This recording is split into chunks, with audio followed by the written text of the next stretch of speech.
Mr. Chairman, point of order. So his second degree... There are moments in politics that may appear to be nothing, more than dry procedure or a routine exchange in the Senate. But what we've just witnessed is far more than that. It isn't simply a debate over wording or amendments. It's a snapshot of how power in Washington shields itself, and how the truth about the Epstein files keeps being buried beneath layers of excuses and political maneuvering. This is not just a disagreement. It is a clash between transparency and concealment, between justice and the preservation of privilege. So his second degree, which had nothing to do with immigration, which was to conceal the Epstein file, Senator Cornyn's effort to conceal the Epstein files right here on 1 and 2 has now violated my amendment. There is no amendment anymore. It passed. That's right. And Cornyn is saying, yes, I did something to stop the American public from seeing the Epstein files. It renders my amendment moot. That was the intention of Senator Cornyn's amendment that he just passed, which was to conceal. I have to respond. Nothing we are voting on today is going to change any of the debate about the Epstein files. So your letter addresses their... That debate will continue. That is not true. If you don't acknowledge that, I just have to, I really question whether your amendment is actually in good faith or not, because nothing's going to change that. But, Mr. Chairman, my second degree amendment passed, which included striking the Senator Booker's amendment. I believe we've, committee's spoken. May I respond? He directly referenced me. May I respond? Mr. Chairman. Go ahead. So Mr. Cornyn claims that nothing about this would end debate. We're not seeking to end debate.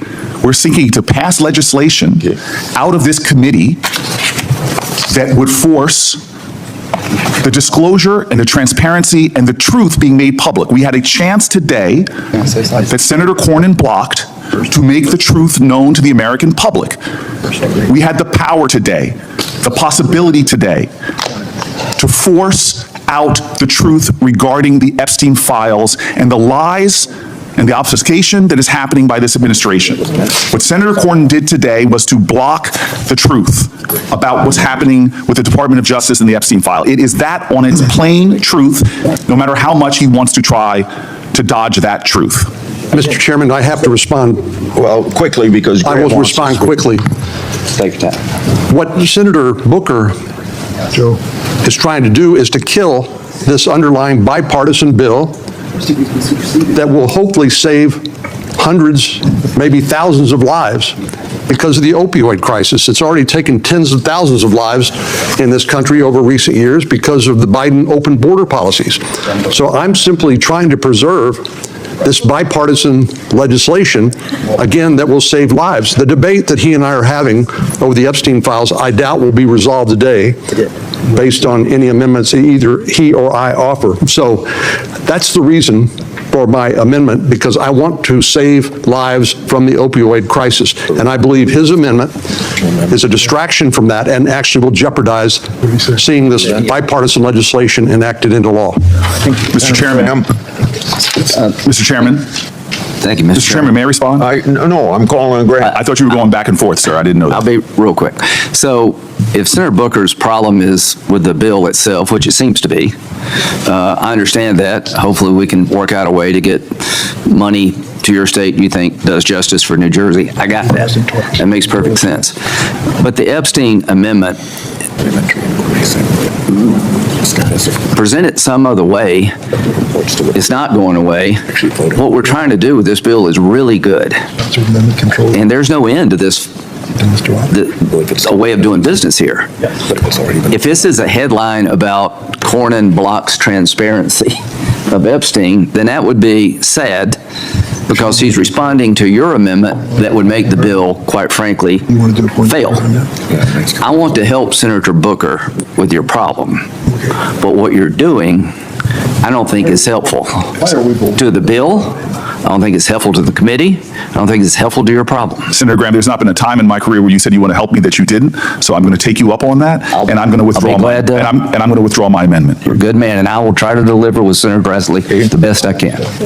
Mr. Chairman, I would also ask leave to withdraw my amendment and vote on the underlying bill. Those in favor of 1098 say aye. Aye. Those opposed say no. The 1098 is reported. Now, the last bill that we have on the agenda is the Child Act.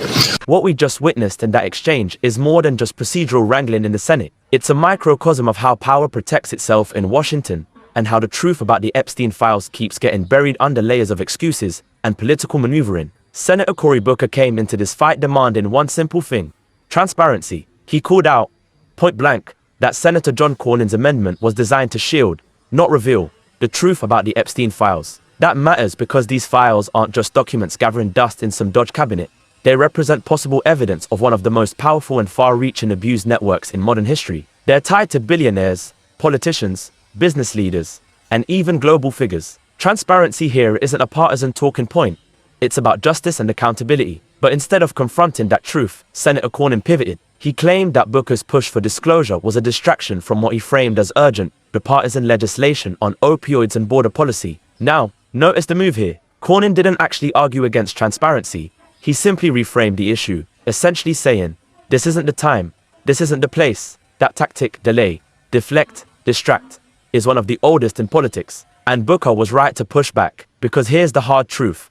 There is never a right time for the powerful to face accountability. Every time the disclosure of the Epstein files comes up, someone in power insists that it's too disruptive, too messy, too politically inconvenient. But what's actually inconvenient is the possibility that these files could implicate people with wealth, influence, and connections that reach across party lines. Think about this. Booker was saying, we had the power today to reveal the truth to the American people. That's not hyperbole. That is a senator acknowledging, in plain language, that the machinery of government could force transparency and chose not to. That is chilling. Now, why does this matter beyond the Epstein case itself? Because it shows how bipartisan consensus can often mean bipartisan cover-up. Both parties will rail against corruption in the abstract. But when it comes to exposing elite networks of exploitation, suddenly the conversation changes. Suddenly the process gets bogged down. Suddenly transparency is a distraction. That's not democracy functioning. That's power protecting power. Senator Lindsey Graham even tried to smooth things over, telling Booker, I'll help you. I'll deliver what I can. And Booker, ever pragmatic, agreed to withdraw. That might sound like compromise, but let's be clear. Compromise in this moment meant one thing. The truth, once again, gets delayed. And here's where we need to pay attention. Every delay, every amendment, every procedural excuse chips away at public trust. People already believe that the system protects elites while ordinary people face accountability. When senators openly block efforts at transparency on something as high-profile and deeply disturbing as the Epstein files, it only confirms that suspicion. So the question isn't just about Epstein. It's about whether the American people have the right to know who holds power over them, who abuses it, and who helps cover it up. Cory Booker tried to crack open that door today, and John Cornyn slammed it shut. And that leaves us with a choice. Do we accept these procedural games as business as usual? Or do we demand that our elected officials finally prioritize transparency over protecting their own? Because without that, justice isn't just delayed, it's denied. If you believe that sunlight is the best disinfectant, if you believe the American people deserve to know the truth about who's been protected and why, then don't let this story fade. Keep asking questions, keep demanding answers, because the Epstein files are not just about the past, they are about whether the future of our democracy is accountable to the people or only to the powerful. Call your representatives, push them on this, demand transparency, because silence only serves the cover-up.